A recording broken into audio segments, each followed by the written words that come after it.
Star Wars, bonjour, c'est Boba Fred pour aujourd'hui une nouvelle vidéo de présentation d'objets de ma collection. Aujourd'hui, on va voir un plaid, couverture, et deux figurines 12 pouces. On démarre tout de suite avec le plaid de mes mères. Oui, un plaid, c'est pas quelque chose qui fait rêver, mais voilà, donc c'est un plaid, couverture, que j'ai ramené de Célébration Europe. Voilà, avec alors, moi j'aime beaucoup. Après, voilà, stocker, c'est pas toujours facile, hein, mais on a un abécédaire Star Wars très enfantin avec Akbar, Bossk, Chewbacca. Voilà, enfin, je vous laisse découvrir les petites iconographies choisies. Et donc, j'ai craqué. Plutôt qu'une peluche, plutôt qu'un t-shirt, voilà. Nien Nunb, Obi-Wan, le Stormtrooper, voilà. Hop. Et puis en bas, vous avez donc la petite signature Star Wars Célébration Europe.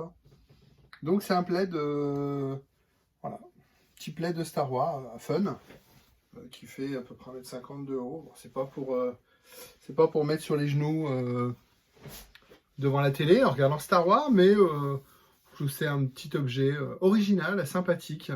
Voilà, c'est du... Ouais, c'est pas imprimé, hein, c'est chez brodé. Enfin, c'est pas brodé, c'est tissé, quoi. Donc, je sais plus comment j'avais payé ça. Pas très cher, sinon si c'était cher, j'aurais pas pris. Parce que ça doit être marrant, faut... Voilà, quand même que c'est une petite utilité. Je vais pas dire que ça a une utilité, je m'en sers pas, mais c'est un objet que j'aime bien, que j'ai ressorti là récemment. Que j'avais emballé, que j'avais mis dans un tiroir. Et puis... j'étais content de le ressortir. Si demain j'ai un château, j'ai possibilité de le mettre dans un grand cadre, pourquoi pas. Mais bon, pour l'instant, c'est pas le cas, hein. Donc, c'est un objet, voilà, comme c'est qui reste comme ça et qui est sympathique et fun.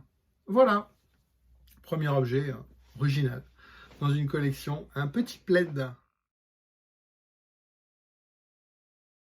Le deuxième objet, c'est un lot de figurines 12 pouces que je voulais échanger avec vous. La première, c'est le Stormtrooper. Hop, 12 pouces de chez Medicom, donc ça date un peu, c'est 2005, ça a une quinzaine d'années. Par contre, elle a très bien fini, ce qui n'est pas le cas de certaines figurines. On parlait avec mon ami Olivier sur les Dark Vador, par exemple, avec le costume en sky qui peut friper, qui peut s'effriter et mourir. Là, ça a très bien vieilli. Bon, moi, c'est stocké en vitrine à l'abri de la lumière. Mais ce qui est intéressant dans cette armure-là, enfin dans ce costume-là, c'est justement le côté armure. On n'a pas quelque chose de moulé. On a vraiment l'impression d'avoir un body avec un sweat en feutrine noir et une armure dessus, comme nous au niveau des costumes, enfin au niveau des armures hein, du film. Donc on a une figurine qui n'est pas moulée, qui est vraiment avec des éléments rapportés. Vous voyez, on a vraiment l'impression d'avoir une armure, tout est détaillé. On a le jour ici au niveau des cuisses. Hop, voilà, vous avez un petit peu de jour ici. Tout est rapporté. Et c'était une des premières figurines de collection. Il n'y avait pas d'autres toys, il n'y avait pas de sideshow à l'époque. Donc quand Medicom a sorti ça, il y a eu Vador, il y a eu Marmite, il y a eu Medicom, il y a eu Vador, il y a eu Boba Fett, il y a eu le Storm. Il n'y a pas eu une 50 figurines, mais le Storm était très beau. Puis moi en 2005, c'est ma première armure, donc je voulais avoir la 12 pouces.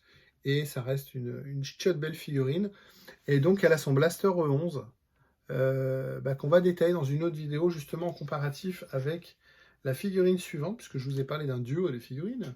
Et la deuxième figurine, c'est une figurine plus récente que j'ai achetée il y a 2 ans. Alors la main, tiens, le blaster tient pas bien, alors je vais l'enlever tout de suite.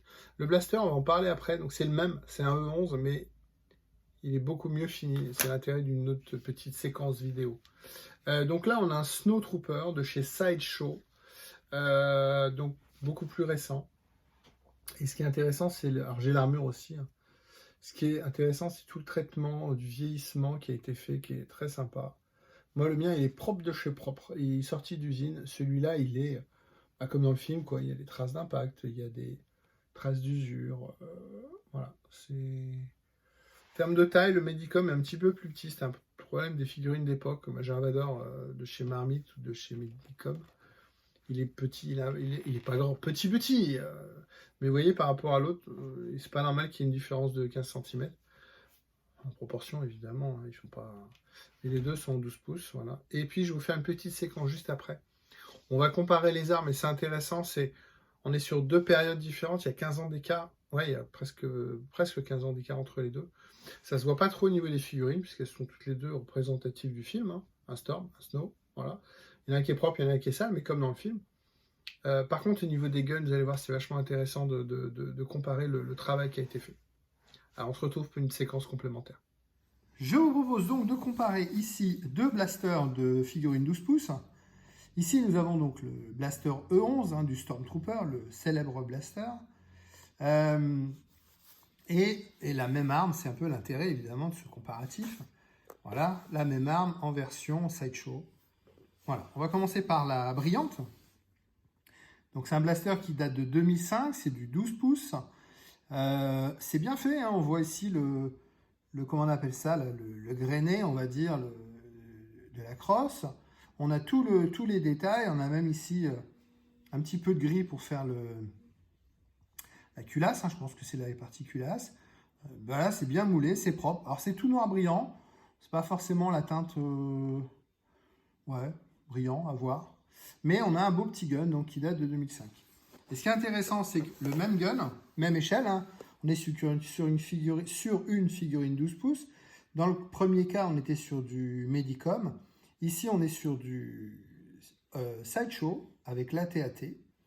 Et ce que je voulais partager avec vous, c'est alors je mets bien le petit truc à l'arrière que je vais vous montrer. Voilà, regardez un petit peu. Ici, vous avez une petite boucle en métal, voilà, de fixation. Vous avez ici la petite réglette, vous voyez, qui est détachée, hein, comme dans le vrai, hein, alors qu'évidemment, dans l'autre, on avait quelque chose qui était complètement moulé. Là, on a quelque chose qui est...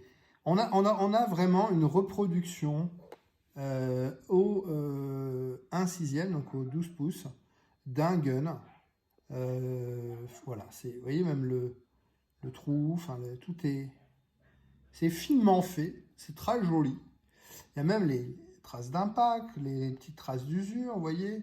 Tout est très très très détaillé, les deux petites cartouches au-dessus, là, enfin c'est pas des cartouches, mais voilà, qui sont rajoutées. Et puis regardez, attention, magie. Hop, pas la casser non plus, hein, mais... Ah, est-ce que je vais y arriver? Voilà, regardez, hop. Et voilà. Pour une figurine 12 pouces, c'est quand même un sacré taf. Ça fait quand même beaucoup, beaucoup de pièces. Moi, je dis chapeau. Je dis chapeau la colo. Ils sont pas obligés, clairement. Mais c'est du bel ouvrage. C'est du bel ouvrage. Alors, vous voyez, cette petite boucle a tendance un petit peu à se barrer quand même. Mais bon, il faudra la resserrer un petit peu. Mais voilà, c'est donc le gun du AT-AT en version 12 pouces. C'est finement fait. Voilà, je vais mettre l'autre à côté. Hop. En comparo. C'est pas mal hein, déjà l'autre, hein, mais voilà, on n'a pas la partie, on n'a pas la finesse, on n'a pas les détails, on n'a pas une petite différence de taille, hein, mais bon, c'est pas trop le sujet. Mais vous voyez, la crosse, elle est très carrée ici, elle est très bien finie. Ici, elle est un petit peu plus fine. Voilà, le moule est un petit peu plus plat, on va dire. Là, on a plus de relief. Et surtout, toutes les parties détaillées qui sont, c'est le cas de le dire, très détaillées. Voilà ce que je voulais dire sur ces deux guns.